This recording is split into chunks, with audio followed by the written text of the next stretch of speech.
अगर मैं इसके साथ रहने का प्रयास भी करता हूँ तो कल के दिन मेरा भी बॉडी जो है या मेरे बच्चे की बॉडी किसी ड्रम में मिले, इससे मुझे और मेरे बच्चे को बचाइए। जरा सोचिए, एक पति नाइट शिफ्ट की ड्यूटी करने घर से बाहर गया हो और पीछे से पत्नी रात के अंधेरे में चुपचाप अपने कथित बॉयफ्रेंड को घर बुला ले। रात के वक्त दोनों अंदर घर में बिजी हों और इस बात की जानकारी किसी तरह से पति को लग जाए तो फिर क्या होगा? अगर ऐसा हुआ तो यही होगा जो आप अपनी स्क्रीन पर देख रहे हैं, बवाल।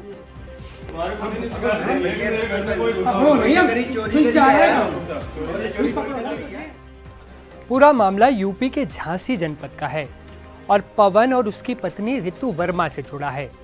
दरअसल पवन यूपी के महोबा में स्वास्थ्य विभाग में काम करता है, जबकि उसकी पत्नी झांसी के मऊरानीपुर में गवर्नमेंट गर्ल्स इंटर कॉलेज की क्लर्क हैं।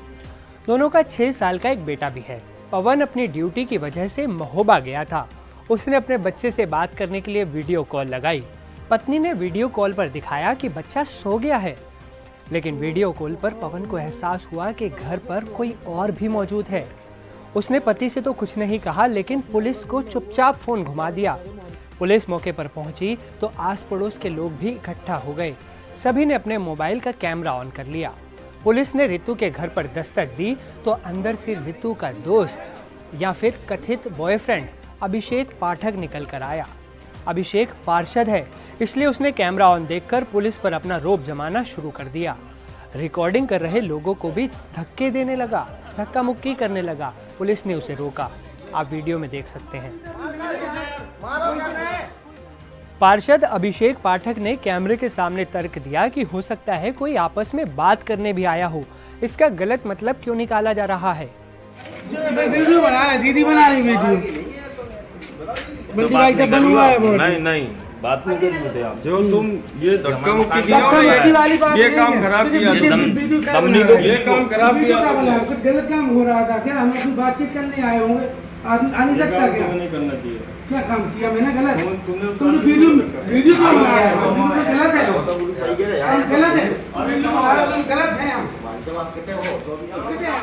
हालांकि अभिषेक पाठक की ये दलील ज्यादा देर तक नहीं चली और पुलिस उसे बाइक पर बैठाकर अपने साथ ले गई, जिसके बाद अभिषेक पाठक का दोस्त पुलिस की बाइक के पीछे पीछे दौड़ता हुआ नजर आया।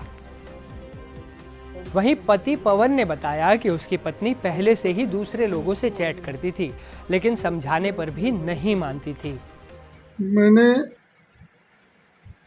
पिछले साल अक्टूबर की 10 तारीख को अपनी बीवी को किसी के साथ चैट करते हुए पकड़ा था और उसकी चैट देखकर मैंने उसको समझाने का बहुत प्रयास किया था। मेरे समझाने पर उसने कहा था कि मेरा शरीर मेरी मर्जी, मैं चाहे जो करूं, तुम होते कौन हो मुझे रोकने वाले। पवन ने कहा कि अब हद हो गई है, ऐसा भी हो सकता है कि मेरा और मेरे बेटे का शव किसी ड्रम में मिले। दोस्तों, मैं केवल ये चाहता हूं कि मेरी पत्नी को जिसके साथ रहना हो रहे, मुझे कोई फर्क नहीं पड़ता, लेकिन मेरे बच्चे को कुछ नहीं होना चाहिए। मेरा बच्चा मुझे मिल जाए, उसको नाजायज संबंध रखने ही किसी के साथ रखे, क्योंकि अभी तक तो मुझे शक था, अब क्लियर हो गया है कि वो ऐसी ही है। और इसके पहले भी मैं कई बार उसको पकड़ चुका हूँ, रात में किसी न किसी से बात करते हुए कई बार समझा चुका हूँ। हर बार मैंने माफ़ किया है, इग्नोर किया है, लेकिन उसने कभी भी आज तक अपनी गलती नहीं मानी। हमेशा मेरे ऊपर ही प्रेशर बनाती रही और मेरे घर वालों को दहेज हिंसा और घरेलू हिंसा के मामले में फंसाने की धमकी देती रही। मुझे अब इसके साथ नहीं रहना है और जो भी फैसला होगा मुझे मंजूर है, लेकिन मुझे अब इसके साथ नहीं रहना है, क्योंकि अब मुझे भरोसा नहीं है।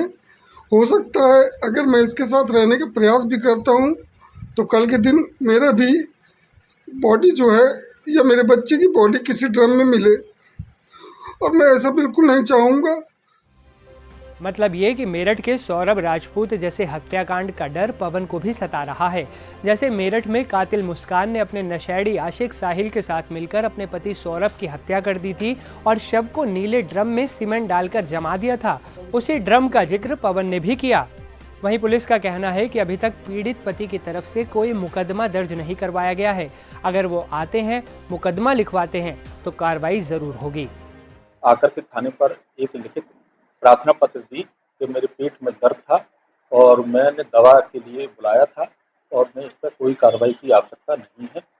जो उनके पति ने जो भी आरोप लगाया है और जो वायरल हो रहा है उनके द्वारा कोई थाने पर आकर के किसी भी प्रकार की कोई तहरीर या शिकायती प्रार्थना पत्र नहीं दिया है।